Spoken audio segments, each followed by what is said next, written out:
Good morning, friends. Welcome back to Three Barrow Farm. Today I have a little update on how my tomato plants are going and how the tomatoes are going, and we're going to be tying up the tomatoes while I share the update.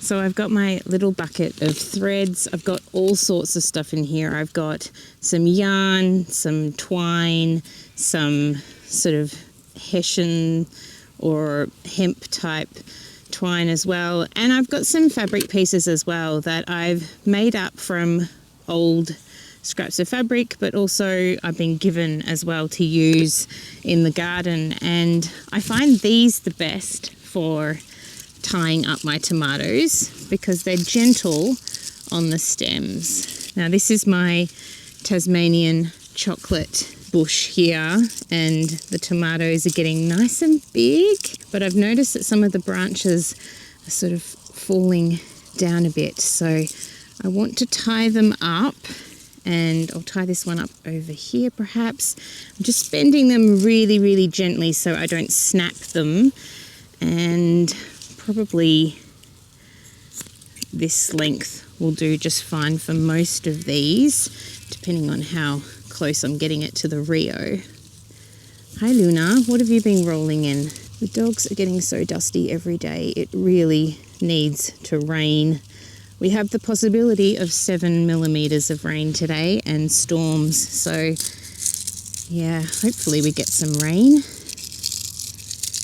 just taking off some of the dead leaves, and I've got this one popping down here too, which I'm going to do a long tie because it's quite far away from the Rio, just to bring it up here, because when these tomatoes get bigger they're just going to weigh down the branches. So there we go, that one's better now. I'm just taking off some of these dead leaves. I'm just leaving them in the pathways. They're pretty dry already, so they will break down nicely. And let's have a closer look at some of these tomatoes. Getting so big. Look at this one. Massive.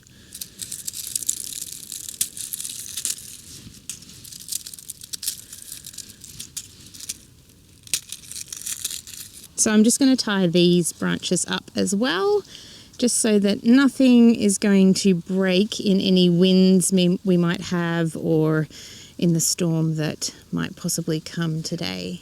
So I have a few sourcing tomatoes here and they are getting so tall. I'm very hopeful that we will get a really fantastic harvest, considering we're at the 2nd of February now, so we've got 2 months of growth before it sort of gets colder again, and you know there's the possibility of frost. I'd say we've got 2.5 months really. I just cut them to length and then they fit around the Rio. I'm just trying to be really careful of all the flowers that are on these tops of the tomato plants. But look at them all, there's just going to be so many. There's so many babies as well. This one's actually a Tigerilla tomato, but next to it is a sourcing one, so I got mistaken just then. And here are some of the sourcing tomatoes. I'll put the name on the screen of these ones. I've got Amish paste and I've got this type as well. And here are the Tigerilla ones, and you can tell the Tigerilla ones apart from the others because they've got the stripes on them. Oof, look at this one here. It is bending down, and with the weight of these tomatoes I'm not surprised. So I'm going to be very gentle and I'm just going to strap this part up here. I'm not going to try and pull it because it's just going to snap further up here, and then I might just tie this along around here, just being really gentle. So I'll just grab this tie. I'm just going to pop it around this part here. No, it's not long enough. So I'm just going to tie it to here, and then at least it's taking the weight off the plant. It's taking it off this part here. I'll do another one as well, and then actually I might be able to loosen this one after I've attached this one here. And I've got a few weeds down here and a big piece of grass. It's good to get a bit of weeding done while I'm out here as well.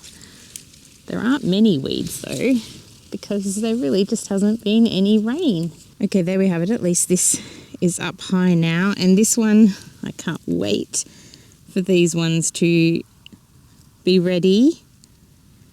Ananas however you pronounce it. These are looking so fantastic. There's more over here that's weighing down, so I need to pin this one up as well. But look, there are so many tomatoes on here. And then I've also got this branch here that I need to bring up closer to the Rio. So ideally I would have been tying these to the Rio as they grow, but you know, life gets busy and yeah, it just gets away from you. But it's better late than never, and now these tomato plants are going to thrive with a bit of support. Okay, here we are at this black cherry, and cherry tomatoes always go absolutely nuts. So this one has done that. I have a lot to tie up and sort of keep on the Rio here. So I find the Rio fantastic as opposed to just having a stake, because you can actually make like a wall of tomatoes from one tomato plant. I do prune my tomatoes, so I do take off all of the suckers at the start of the season. When I first, planted them in the ground, I probably take the suckers off for the first couple of months, and then I just let them go. And I mainly let them go because, life gets away. But if I keep everything, attached to the Rio, it should be all good. Right here, we have a multitude of flowers on this one stem. So I'm just going to attach this to the Rio just to support it. Cherry tomatoes don't weigh that much, so I don't really need to worry about most of these clusters, but because this one is huge, like there is a cluster of, 15, 20 here in this one area, on this one branch. So as opposed to this one here, there might be 10. Here's one that only has 6. So yeah, this one has a lot compared to all the other ones. So I just want to support it. And I'm going to bring this one up here too and tie this, just being careful of the fruit and careful of the flowers as well.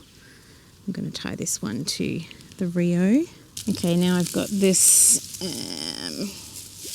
down here, and yeah, I think this is coming from another plant. So I might just tie this up against the Rio, and then this one, I guess this one will just be left to crawl around because I've run out of stakes to tie them up with.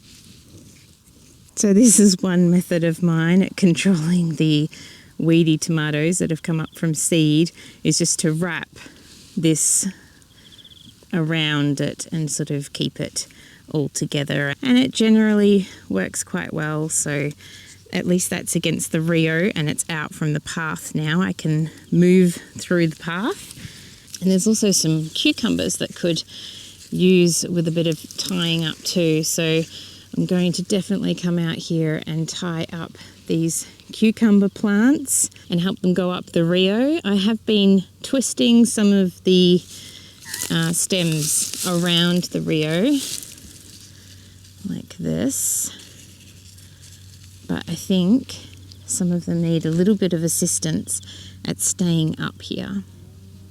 There we go, there's one. I'll come back to these later though. Today is tomato tying day. Before I leave from this garden bed to look at the pumpkins. So I've just been doing the method that I sort of showed you just now by twisting the vines around the Rio, and they've just grown up so beautifully onto the Rio here. Before I get on with some more tomato tying, the wind is definitely picking up, but look at these gorgeous sunflowers. This little patch here has made me so happy, and all of these ones are now forming their seed. This one here too, and they're getting heavier, so as they get heavier they weigh down. And there's one that's really, really tall. Goodness, that wind is picking up, and it has been so windy of late, and because there is the prospect of a storm on the horizon today, the wind is going to definitely pick up this morning. Okay, these ones have been tied up a few times, and how I've tied these ones up is just like tying them like so to keep them against the Rio. These are all from self-sown tomatoes. So I had planted tomato plants along here that I'd raised inside for months, and then that late frost came and it just killed them all. So I transplanted some of these self-sown ones that had come up all by themselves and had actually survived the frost. So I'm just going to be tying against the Rio like this. So I tie it to one part of the Rio, double knot it, and then I just move over here, making sure that I've got all the plants that I want to bring closer to the Rio, and then tie it a double knot on the other side. So it just keeps it against the Rio. The paths are clear. I've got some that are falling down here, so I just need to pull these ones up closer, and I'm not being too precious about airflow and that with these ones. I haven't pruned them as heavily as I normally would with the others, but these ones thrived last year. They're all cherry tomatoes. I'm pretty sure they're all cherry tomatoes anyway. I didn't get any issues with mildew or anything like that, so knock on wood. But because of course there's no rain at the moment, I don't see how there's going to be much of an issue. Okay, I'm running low on batteries, so I'm going to say goodbye, and I'm going to continue to tie up my tomatoes this morning before it gets really too hot to be out here. I hope you are all staying cool during this heat wave that we're having here in Victoria, and I hope your garden is surviving as well. See you next time, friends.